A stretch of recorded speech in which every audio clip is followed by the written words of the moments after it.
Hello friends, welcome back to my channel if you're returning, and if this is the first video of mine that you're catching, welcome. My name is Rachel and I'm a reseller on sites like eBay, Poshmark, Mercari, and Depop.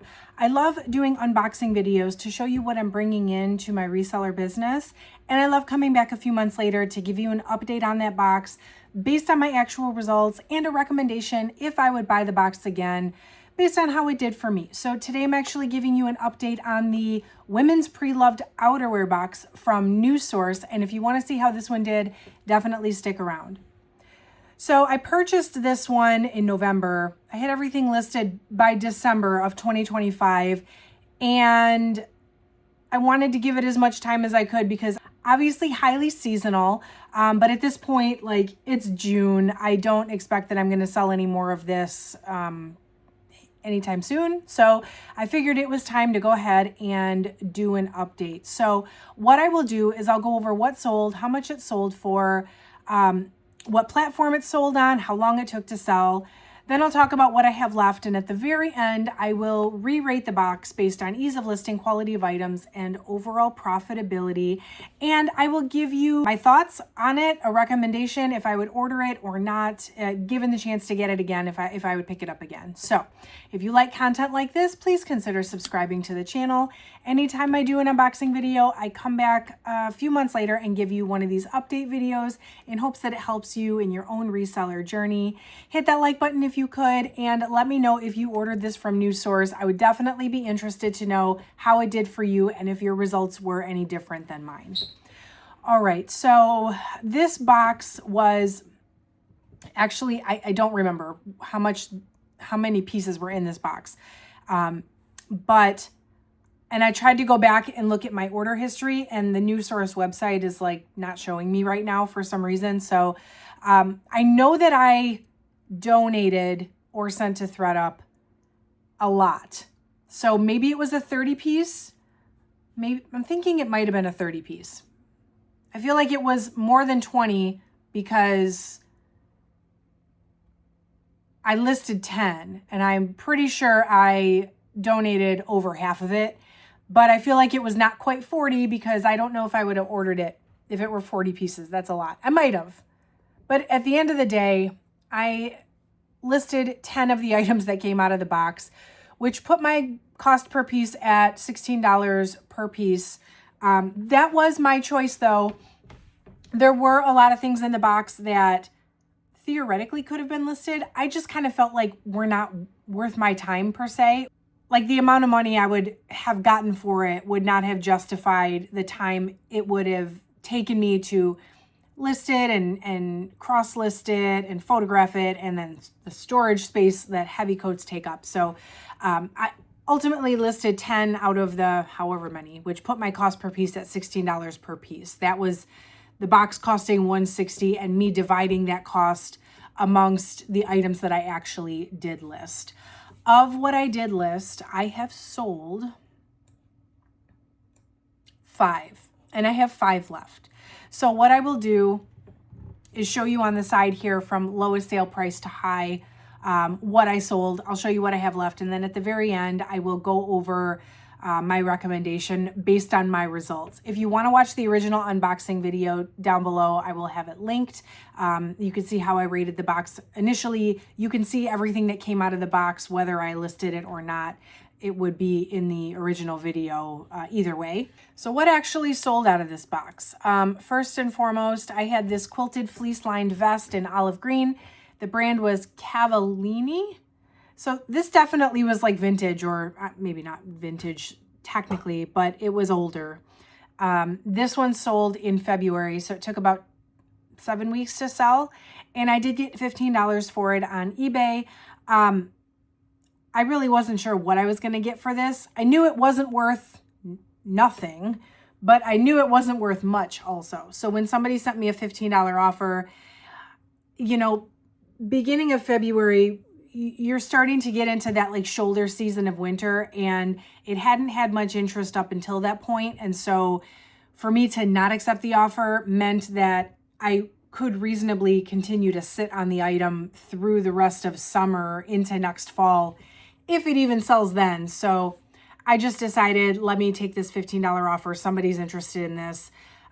Didn't even quite cover my cost per piece, but that is okay. I got my $15 out of that one. There was this white Sherpa jacket from the brand Oi Rosie, which I had never heard of, but this one was new with tags. And when you looked, I actually looked up this brand on it has its own website. I don't think it's sold in stores. I think they just have a website and they must promote on social media. I don't know the story with this brand, but I do know that the website kind of like really talked up the item as far as like quality and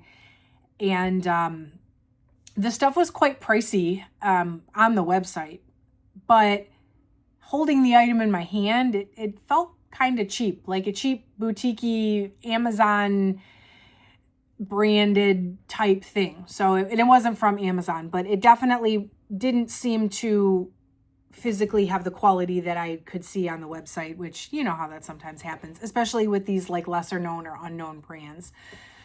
So anyway, although this jacket retailed for like over $100, I only got $40 for it, which again, given the quality of it, like I'm okay with that. I don't think it was worth more than that. I don't know how that website is selling it for more than that. That's beyond me. But it only took about 3 weeks to sell. It did sell in the beginning of January. So again, I was happy with that sale. There was this vintage herringbone wool overcoat from the brand Stratajack. And so this was a men's size 40 long, even though this was a women's outerwear box. So this one actually sold on eBay for $55.24. And it was only listed a week. So I think this was the first thing to sell. And this brand must have some sort of following or something, because it was definitely vintage. It was definitely like a men's, and probably more of a mature men's type style. But the fact that it sold so quickly leads me to believe that it is still somewhat sought after. So I do have that in the back of my mind. Not that I shop for men's overcoats ever, but the fact that this did sell so quickly was, I don't want to say surprising, because I did look up comps and there were a few other men's coats in this box, but this one, well, there is one more that hasn't sold yet, but it seemed like worthwhile to sell it. Otherwise, I wouldn't have listed it. I would not have just blindly listed an item like this, especially because it's so big and bulky and hard to store. So just noted for next time, if I ever do come across this brand for whatever reason, I will keep that in mind, that it actually did sell. And then I had, okay, so this box, it's all coming back to me now, because do I watch my original unboxings before I film these updates? No, I do not. So I remember now. This was when NuSource was just starting to like kind of promote their secondhand boxes. And so the promo was, if you ordered this outerwear box, you got 5 pieces from their, I forget what it was called, but it was like their most wanted brands. They changed the name of it, so it wasn't the same name as the former company's control. Anyway, but it was basically like their most wanted brands. And so they sent me like a 5-piece sampler. And I don't even know if I showed you guys that in the unboxing video, because it was bad. I'm not going to lie. It was so bad. There was one item in there that I even listed, which is what you're going to see, which thankfully helped this box. And I think I did order this box because of that incentive. So that's why it's in with this. But it was so bad. And I'm like, okay, if this is the best of the best that you're giving me a sample of, to sell this box to me, like a 40 piece of this, like, what are y'all even doing? Like, this is terrible. But I did list this one item. This is a frayed layered silk blouse from Oscar de la Renta. It was clearly vintage. I couldn't find anything about it online. but I listed it anyway because Oscar de la Renta is a high-end luxury brand. So I figured, gosh, I wish I would have shown you guys all the rest of what was in there. It was so bad. But anyway, I sold this one for $67 on Poshmark. It's sold by offer. It was listed for 3 months just about. And it was listed for $75. My Posher VA sent a 10% off offer with discounted shipping, which somebody accepted. So yay. And quite frankly, that was the second highest sale in this box. So thank goodness, because this box would have been more of a mess without that. It's interesting how that went full circle. But anyway, there was one item that was the clear gem of this box. It was this brown suede fur coat. This one was unbranded, completely unbranded, which I do not sell unbranded stuff. It is very rare. It's like a hard no for me 99.9% of the time. The only reason I listed this unbranded jacket is because it was clearly real leather, or real suede, I should say, and real fur. So given the materials it was made of, I did make the decision to go ahead and list it anyway, even though it was against my better judgment. But I'll tell you what, I'm glad I did, because this one sold, it was listed for under a month, and it sold on eBay for $127.49. But clearly the winner out of this box, and like I said, I'm very, very glad I did go ahead and list it. So that being said, I do have 5 items that are still kind of sitting around here that, quite frankly, I'm probably going to send to ThredUp. Most of them. One's a men's, so I can't send it to ThredUp. But here's what's left. There's a fleece line Sherpa vest. The brand is Sage Collective. Not doing anything. It's a size extra small, and that hasn't had any interest. There is this Walker pea coat in black from London Fog. London Fog is, I guess, a little bit more sought after than the rest of the stuff, which is why I did list this one. But it unfortunately hasn't sold. And actually, it's a size extra large. Now that I remember correctly, I had secretly told myself if I needed a jacket, because I live in Georgia, so even in the winter, it's not usually cold enough most of the time to have a heavy coat. So I don't actually have like a heavy wool coat for the 2 weeks out of the year that it gets below 40 degrees in case I need to go somewhere fancy during those 2 weeks for some reason. But I do remember listing this one because I thought in my mind, okay, well, if I ever do need to wear a coat somewhere, I know I have this hanging up in my inventory and I could just throw it on for that one day. Which is not a reason to list and store something, but I guess in my mind, that's how I justified it. Well, it's still sitting here. It is now June, so I don't need a big heavy coat, but I did think I had a chance of selling it and I had a chance of borrowing it, so do with that what you will. I still have this wool black pea coat from Land's End. It's a size 10. Generally speaking, Land's End coats do okay for me, so I don't know if I priced this too high or what, but unfortunately this one is still here. I've got this black trench coat from the brand Tempo Europa. I'm sure I looked up comps and decided this one was probably worth listing, but unfortunately I haven't sold this one either. And then there's another London Fog. This is London Fog main coats, and this one is a men's trench coat, size 40 long. I almost wonder if it had the same owner as the other 40 long that I did sell, but given the brand and the style and the fact that it was a vintage London Fog, I did list it, but unfortunately it has had absolutely no interest. And being a men's item, there's really no way out for this one. I can't send it to ThredUp and it's vintage, so it's not going to do well at like a local consignment. So this one, might get donated because it is taking up a lot of space. It's a huge, huge coat. So if we're talking ease of listing and quality of items, okay, I'm going to kind of lump those two together. This was not easy to list. Nothing about this box was easy to list. Everything was either vintage or secondhand, except for that one new tag item I was able to find online. But my wheelhouse lately is first quality stuff or more modern stuff within the last 1 to 2 seasons. It's very easy for me to find it online. So is it a bad thing? Not necessarily if that's your thing, but this took a lot of research. It took a lot of photographing. I had to write my own descriptions and everything. So like, okay, yeah, like first world problems, I know. But compared to what I'm used to, this was not my favorite, and definitely not. If it would have been a really solid return on investment, which I'm sure you can guess where this is going, you know, it might have been worth it, but no, it was way too much work than what I wanted to spend.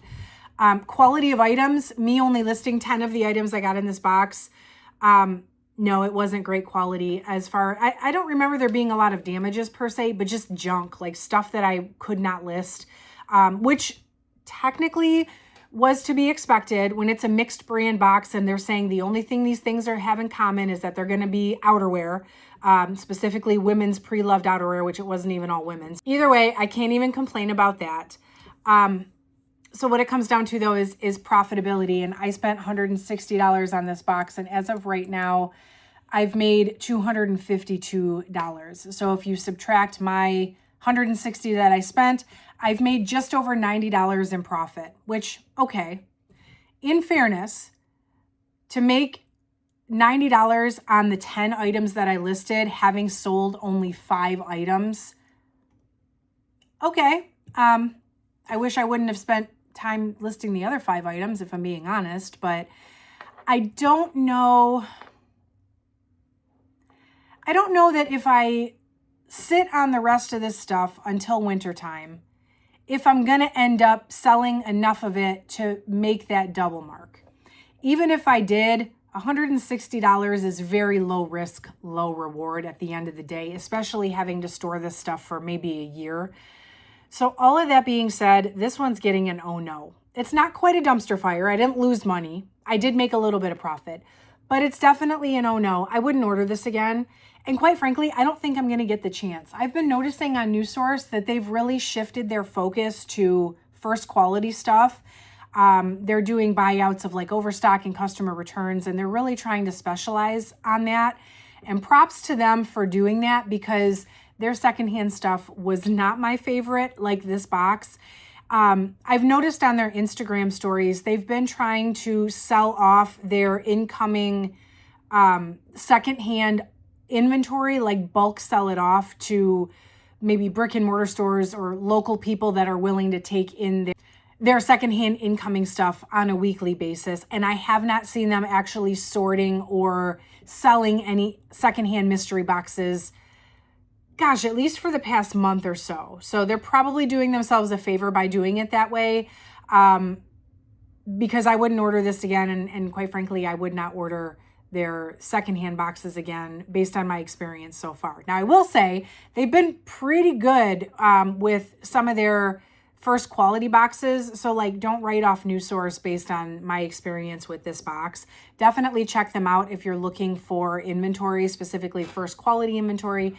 I do have an affiliate code. It's linked down below. The code is oh yeah. You get 10% off of your order. It works on all the boxes on the site as far as I know.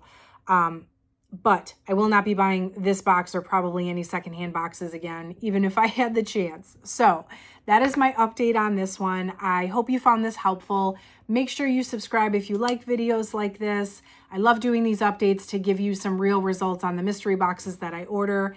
Hit that like button if you could on the way out, and definitely let me know in the comments down below if you ordered this box or really any NuSource secondhand box at this point. I would love to know how you did with it.